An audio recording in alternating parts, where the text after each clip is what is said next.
Halo halo, Assalamualaikum warahmatullahi wabarakatuh. Apa kabar? Salam 0%. 0% bermanfaat untuk seluruh rakyat. Ya, itu kita kembali bersama dengan Bung Rocky Gerung di ini hari Selasa. Tapi hari Selasa ternyata suasananya udah ngegas. Banyak sekali peristiwa-peristiwa menarik yang saya kira perlu kita soroti ya. Saya list dulu ya, Bung Rocky. Nanti baru Anda pilih-milih mana itu. Satu, yang jelas kemarin ada peristiwa yang menurut saya ini benar-benar ngeri-ngeri sedap. Ini Ubaidillah Badrun, ini seorang aktivis. Ini kan dikenal dulu aktivis 98, yang dia jadi dosen di UNJ. Sekarang dia melaporkan Kaisang dan Gibran, nggak tanggung-tanggung dugaan korupsi dan dugaan pencucian uang, tindak pidana pencucian uang. Nah, seru ini. Terus ada koordinasi Pak Luhut yang menyatakan bahwa setelah di rapat maraton diputuskan dibuka kembali keran ekspor batu bara. Padahal kan pelarangannya sampai tanggal 31 Januari. Ini baru tanggal berapa nih ya sekarang? Kemarin kalau kemarin terhitung tanggal 10 dong ya? Tanggal 11. Kemarin 10 ya, sekarang 11 ya. Jadi baru 10 hari sepertiga hari sudah dicabut. Nah, yang berikutnya saya kira ini kita tiba-tiba ada beberapa kesamaan dengan PDIP ini, terutama dengan Ibu Mega. Kalau kemarin kita sepakat dengan Hasto soal bahwa capres itu tidak modalnya cuma elektabilitas dan juga Gibran belum siap maju untuk Pilkada DKI. Sekarang Bu Mega ada dua hal yang disoroti Bu Mega, bahwa banyak ada kelompok-kelompok yang mencari keuntungan di tengah pandemi. Ya, kan pasti sepakat dong kita kalau Bu Mega ngomong gitu ya. Terus yang kedua, Bu Mega katanya menyentil anggota DPR, termasuk Puan putrinya sebagai ketua DPR, bahwa sekarang ini banyak sekali anggota DPR yang membuat peraturan perundang-undangan tanpa memperhatikan atau tanpa berpedoman pada Undang-Undang Dasar 45. Ini setuju lagi nih. Jadi memang nggak selamanya orang itu selalu berseberangan. Kadang-kadang kita bertemu juga gitu ya dalam satu kepentingan gitu ya. Bukan kepentingan saya kira ya, satu kesamaan dalam melihat persoalan bangsa dan negara ini, kan gitu ya, Bung Rocky. Nah, silakan Anda mau mulai dari mana itu? Kita mulai dari belakang, bahwa Ibu Mega yang orang menunggu sebetulnya, yang beberapa hari lalu kita ucapkan, Ibu Mega tolong bicara sesuatu. Iya. Dan ternyata beliau memang lakukan studi yang komprehensif itu tentang seluruh public issues selama 1 bulan ini. Jadi diendapkan di dalam kearifan Megawati, sehingga keluarlah kalimat-kalimat bijak itu. Nah, kita mesti anggap dulu begitu tuh, sebelum orang lain menganggap wah ada motif di belakangnya. Tapi saya lihat bahwa Ibu Mega memang adalah seorang politisi tangguh yang berupaya untuk selalu ada di depan dan tidak mau gerasa gerusu. Jadi dia endapkan dulu tuh.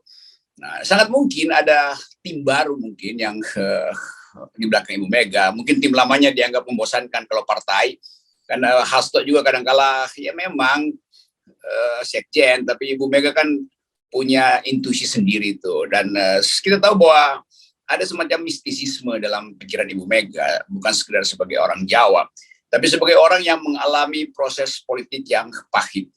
Dikejar-kejar oleh Orde Baru, lalu berantakan partainya, dirapikan lagi, dan sempat menurun, lalu naik lagi. Jadi saya kira itu hasil kontemplasi beliau beberapa hari ini. Yang menarik adalah Ibu Mega mengirim sinyal pertama, tentu soal yang betul-betul merisaukan kita, yaitu pejabat yang mengambil keuntungan di masa pandemi itu. Nah, itu yang langsung bisa kita analisis, sebab cuma ada 2 pejabat yang bertanggung jawab di situ kan, atau 3 lah. Satu adalah Pak Luhut, satu adalah Erick Thohir, satu adalah Ketua Golkar. Jadi terlihat bahwa pesan itu langsung tertuju pada 3 orang itu, bahwa mereka ini yang dulu, yang beberapa waktu lalu dilaporkan skandal PCR. Jadi Ibu Mega sebetulnya mendorong supaya KPK percepat dong, dan polisi soal skandal PCR ini. Ini nggak main-main kalau Ibu Mega ucapkan itu. Karena nggak mungkin ada orang lain yang dimaksud selain Golkar, Erick Thohir, dan Pak Luhut. Jadi kita backup habis-habisan poin Ibu Mega ini. Dan tentu Ibu Mega juga bijak, dia bikin balancing, bahwa DPR juga kadang-kala ngaco sih, bikin undang-undang yang akhirnya dibatalkan oleh MK itu. Ini omnibus law saya pikir itu kan. Jadi betul ada pemulihan akal sehat lah pada Bu Mega. Dari kita bergembira. Dan salam nasionalisme dan Soekarnoisme pada Bu Mega. Saya kira itu salam saya tuh. Nah, kalau ya menarik ini. Kalau kita trace ke belakang, memang yang menjadi motor dari Omnibus Law itu kan Erlangga Hartarto ya, Golkar lah dalam hal ini ya, Bung Rocky. Dan pada waktu itu saya lihat ada jejak juga digital, itu anggota DPR RI dari PDIP itu juga yang menyatakan bahwa ini adalah undang-undangnya oligarki, kan gitu. Yang saya tiba-tiba lupa nama anggota DPR dari PDIP yang menyatakan begitu. Jadi kalau ini kemudian diucapkan oleh Bu Mega, saya kira ini kelihatan kan benang merahnya di situ ya. Iya, Ibu Mega mungkin dalam soal presiden threshold masih ngotot karena dia partai besar. Tetapi dalam soal semacam ini itu betul-betul proporsional kritik Ibu Mega itu. Tapi sekaligus nanti orang akan lihat perkelahian sudah dimulai antara merah dan kuning. Nah itu yang bagus buat kita supaya terbuka dinamika. Tentu Ibu Mega tahu bahwa kalau dia menyerang Erlangga Hartarto atau Golkar secara umum, itu artinya Golkar juga punya peluru lain untuk menghajar PDIP kan. Nah itu yang menyebabkan kita bergembira karena ada dinamika politik yang sehat. Bukan saling intrik tapi saling buka fakta aja tuh. Ya, mungkin Golkar akan bilang iya, tapi ada juga banyak undang-undang yang disponsori oleh PDIP dan itu membahayakan demokrasi ya, begitu-begituan tuh. Jadi tukar tambah kepentingan itu hendak diuji oleh public reason, oleh akal sehat publik. Nah, FNN hanya berupaya selalu untuk mendudukkan persoalan supaya rakyat bisa baca secara transparan. Kan? Jadi analisis FNN itu bukan untuk menghina atau mengolok-olok atau menjelek-jelekkan, tapi memang kita mesti ucapkan analisis yang dingin, walaupun kadang-kala dalam bentuk satire. Itu sebetulnya fungsi jurnalis di era ketidakpastian hari-hari ini. Iya. Jadi kan dalam situasi semacam itu penting tetap bersuara secara independen gitu ya. Kita kalau Bu Mega oke, bagus, kita mesti apresiasi. Pak Jokowi bagus, kita apresiasi. Tapi ketika mereka, fungsi utama kita sebenarnya justru mengontrol ketika pemerintah itu dianggap menyimpang. Nah, berkaitan dengan itu kan kita tadi bercerita tentang adanya keputusan presiden yang hanya dalam waktu 10 hari sudah diralat lagi kan gitu ya. Larangan sebenarnya, tapi presidennya bukan larang, itu bukan keputusan presiden tapi keputusan dari Kementerian SDM gitu ya. Kalau Pak Jokowinya soal pencabutan lahan atau izin pertambangannya. Itu minggu lalu kita bahas itu, lalu orang marah ke kita kan, kok Pak Jokowi kan konsisten. Dari awal kita bilang pasti nggak inkonsisten, pasti inkonsisten ini kan. Karena kita tahu algoritma berpikir Pak Jokowi itu menggebu-gebu di depan, tapi sebetulnya dia nggak paham bahwa ini nggak bakal begitu karena kekuasaan modal itu melampaui hasrat dia untuk memberantas sebut aja mafia batubara. Loh, dia ada di dalam lingkungan itu. Dalam hal ini kita terangkan bahwa Pak Jokowi seringkali nggak punya kemampuan untuk membaca between the line itu pesan dari oligarki itu. Nah itu yang akhirnya terbukti lagi bahwa ya oligarki lebih kuat. Maka kita mesti simpulkan bahwa Pak Jokowi memang sudah diijon oleh oligarki. Nah kata diijon itu kemarin kan diolok-olok, itu nggak begitu. Nah sekarang terjadi kan. Kalau konsisten dia bikin dong sampai tanggal 31 betul-betul. Tapi memang perhitungan soal ekspor import ini kan karena energi itu kan masalah dunia, bukan sekedar masalah Indonesia. Kelebihan di kita itu pasti akan diminta oleh luar negeri, karena itu Jepang selalu menuntut. Kalau dahulukan kita dong, kan kita diproteksi oleh WTO perdagangan. Kalau salah kita bawa di arbitrasi itu. Sementara Pak Jokowi menganggap wah saya jagoan, saya bisa naikin nasionalisme. Nggak ada nasionalisme di dalam sistem perdagangan dunia. Itu yang nggak dipahami Pak Jokowi itu. Atau kalau saya bilang dulu nanti orang marah, tapi memang nggak dipahami, akibatnya dia diolok-olok lagi, baru 10 hari kok udah ganti lagi. Itu sinyal buruk bagi investor kan. Jadi sekali lagi FNN hanya memberi analisis yang dingin dan semuanya kita pertanggungjawabkan secara metodologis dan logis, bukan ideologis. Kalau ideologis itu urusan brain. Oke, ketika ada yang menulis brain no brain, nah kita tetap mengutamakan bahwa brain itu jauh lebih penting daripada yang lain kan begitu, lebih penting daripada elektabilitas kan. Ya kita tetap anggap bahwa memimpin itu fasilitas pertama adalah brain, bukan brain. Karena brain itu ideologis, brain itu metodologis, gitu kira-kira.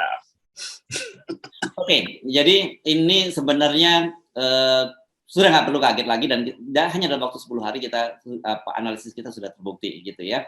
Dan ini kita nggak tahu bagaimana ceritanya kan. Yang penting kita tutup sebenarnya alasannya disebutkan bahwa mereka-mereka yang sudah izin, yang sudah memenuhi DMO-nya itu atau kewajiban untuk menjual ke domestik itu yang diizinkan untuk mengirim atau mengekspor lagi. Tetapi persoalannya kan kita harus dibuka dong perusahaan-perusahaan mana nih yang sudah memenuhi kuota itu, perusahaan mana yang belum gitu. Karena kemarin kita cuma membaca yang 75 sampai 100%. Saya kira kalau yang 75 itu kan berarti dia harusnya itu melakukan pelanggaran dan ada dendanya loh, itu. Kalau nggak salah dendanya harus 2 kali lipat. Ini tiba-tiba diizinkan dan kita tidak tahu publik mana yang melanggar, mana yang tidak. Ya ini masih berlanjut karena nanti di belakang layar ada yang saling gontok-gontokan juga kan. Yang mana sebetulnya tuh yang DMO? Apakah DMO itu betul-betul real atau baru janji itu? Kan bisa juga kan dijanjikan, oke, gue bayar DMO-nya itu 2 tahun ke depan itu. Padahal semester ini pun dia belum punya perencanaan kapasitas produksi dia tuh. Tapi biarkan itu jadi pertanyaan teknis hukum supaya juga yang bertanya sebetulnya adalah investor asing kan, karena mereka tahu apa yang terjadi di Indonesia tuh, kenapa terus serangan bisa berubah-ubah tuh. Jadi sekali lagi sinyal itu yang kita ingin terangkan bahwa public policy itu seringkali dibuat di ruangan tertutup. Begitu ada yang nggak terpuaskan, lalu dia buka ruangannya tuh, lalu masuklah segala macam calok di situ. Jadi yang terjadi sebenarnya percaloan di tingkat elit dari kartel batubara ini. Dan itu berakibat buruk pada cara pandang investor. Tapi bagi kita ya bagus saja, karena kita udah duga dari awal pasti percaloan ini akan berantakan di dalam. Itu intinya.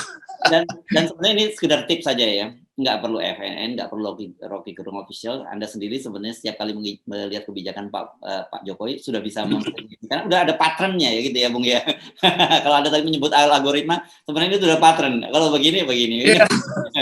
Udah begitu polanya, udah gampang lah baca Pak Jokowi, makin gampang tuh. Ya, karena dari awal kita tahu bahwa kalau ada konsep itu mudah untuk diargumentasikan. Kalau dari awal nggak ada konsep, maka siksatnya Pak Jokowi itu akan terjerembab akhirnya. Nah itu yang dibaca oleh publik secara lengkap sebagai man of contradiction itu. Ya, jadi itu kisi-kisi saja ya. Jadi setiap kali ada kebijakan Pak Jokowi, Anda sudah bisa langsung memprediksi sendiri. Nggak apa-apa, Anda nunggu kalau kita belum muncul, Anda sudah bisa membuat analisis sendiri. Nanti kita kuatkan dengan obrolan-obrolan saya dengan Bung Rocky Gerung. Nah, sekarang kita pindah ke soal pelaporan dua putra Pak Jokowi. Ini menurut saya merupakan salah satu peristiwa bersejarah. Nah, kalau ini saya kira bisa masuk peristiwa bersejarah ya, bukan soal pajak yang kemarin diklaim oleh Bu Sri Mulyani, peristiwa bersejarah ya.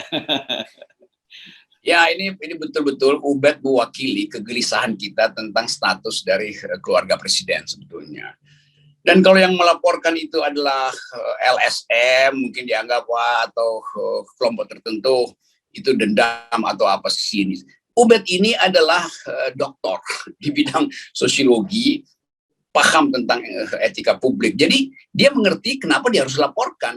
Karena itu bertentangan dengan public ethics. Yang selama ini orang duga kok ada insider trading, tapi orang semacam Sri Mulyani diam. Dugaan itu diterangkan secara eksplisit, bahkan oleh media internasional kok menteri-menteri utamanya diam itu. Jadi Ubed sebagai dosen, dia terganggu etiknya itu, karena itu diambil risiko. Jadi saya menganggap bahwa Ubed ini teman saya, teman-teman berpikir yang tajam juga, dan dia terlibat di dalam banyak peristiwa politik sejak dia jadi ketua BEM di UNJ, memimpin demonstrasi mahasiswa. Jadi dia paham mengapa reformasi ini akhirnya memburuk, karena permainan yang sering kita sebut nepotisme. Nah, anak presiden ada di dalam wilayah itu sekarang. Jadi Ubed hanya ingin mengingatkan kembali bahwa reformasi itu janjinya adalah hilangkan nepotisme itu dalam keadaan apapun. Apalagi sekarang ada keterbukaan informasi, orang bertanya-tanya itu akumulasinya 2 anak presiden dari mana? Kok tiba-tiba ada skala yang betul-betul mencengangkan tuh. Mulai dari bisnis kuliner, tiba-tiba bermain saham, lalu sekarang akuisisi beberapa pemain utama di pasar modal. Jadi semua ini menimbulkan kecurigaan tuh. Jadi betul Ubed dia lakukan kritik secara metodologis dan menempuh jalur yang benar, yaitu melaporkan. Nah mestinya dosen-dosen yang lebih senior dari Ubed lakukan hal yang sama. Banyak betul dosen bodoh di universitas negeri yang nggak mau ambil risiko. Padahal sebetulnya integritasnya terganggu. UBED nggak peduli itu. Dia mungkin akan dipecat sebagai ASN. Tapi kita mesti anggap bahwa UBED membuka kotak Pandora. Supaya yang lain paham bahwa negeri ini sedang disiksa oleh kebijakan yang oligarkis dan masuk ke dalam nepotisme baru. Saya kira itu poinnya. Ya kita nggak perlu bilang selamat UBED atau kasih pujian pada UBED, karena UBED sendiri ngerti bahwa memang itu tugas dia tuh kan. Ya. Jadi udah hal yang sebetulnya harus dilakukan oleh pihak lain, tapi diambil alih dengan konsekuensi yang berat bagi UBED. Tapi bagi UBED itu bukan berat, itu ringan-ringan aja, karena dia tahu juga bahwa ntar juga diberantakan kan di rejim. Ya, sangat sadar mengambil risiko itu ketika dalam wawancara saya tadi malam dia menyatakan dengan sangat sadar itu. Dan perlu ini semacam apa ya, kita insight information pada para viewer kita. UBED ini selain dia sebagai dosen, dia dulu sejak mahasiswa dia memang aktivis. Pada tahun 98 dia ini kan salah satu pimpinan forum FKSMJ, kalau Forum Komunikasi Senat Mahasiswa Jakarta, yang aktif pada tahun 98. Dan kemudian ketika teman-temannya banyak yang memilih berkolaborasi atau masuk dalam kekuasaan, bersekongkol dengan kekuasaan, UBED tetap memilih jalan lurus, jalan di luar kekuasaan, mengambil kontrol terhadap pemerintahan. Ya, begitu banyak aktivis 98 yang jadi komisaris, yang otaknya terbatas sebetulnya, tapi karena otaknya pendek tapi lidahnya panjang karena biasa menjilat, lalu masuk di lingkaran kekuasaan. UBED memilih jalan yang kalau kata Robert Frost, less traveled, yang jarang dilalui orang, yaitu menetap di kampus, mengevaluasi politik secara dingin dan hidup sederhana tuh. Jadi itu prototip dari orang yang dicita-citakan oleh Bung Karno, justru itu orang yang dicita-citakan oleh Sultan Syahrir, oleh Muhammad Hatta, oleh Muhammad Nasir. Jadi pada diri UBED itu melekat jejak intelektualitas para pendiri bangsa, dan dia mampu untuk memformulasi itu dengan kalimat akademis. Jadi siap-siap aja kita akan dipimpin oleh UBED dalam upaya untuk membersihkan negeri ini, dan dipimpin secara intelektual. Ya. Dan sebagai pendaki gunung Anda tahu ya, banyak sekali orang yang kalau mau jalur mudah itu ya lewat jalur yang biasa, gitu, trek yang biasa yang sudah banyak dilalui orang lain. Dalam hal ini jalur kekuasaan, kan gitu ya. Nah, UBED ini kelihatannya memilih jalur baru, begitu. Yang nanti suatu saat sampai puncak itu akan menjadi sejarah baru bahwa ini dikenal sebagai treknya UBED, kan kira-kira gitu ya. Ya, saya senang nih ada istilah treknya UBED. Dulu pujangga Amerika Serikat bikin istilah road less traveled, jalan yang sering diabaikan orang tuh, tapi itulah jalan yang paling bagus. Jadi betul-betul kita akhirnya percaya bahwa di dalam keadaan ketiadaan ide tetap ada intelektual yang secara konsisten menjadi akademisi dan menuntun kita walaupun harus melalui road less travel gitu, yang kadang-kala tertutup oleh semak, tapi harus diterobos. Jadi UBED menerobos supaya bisa tiba di puncak. Yes. Di puncak kebersihan. Iya. Oke, terima kasih Bung Rocky. Ini kita muncul hari Selasa dengan semangat baru. Ya. Salam 0%. Tetap 0%. Ya. Sip.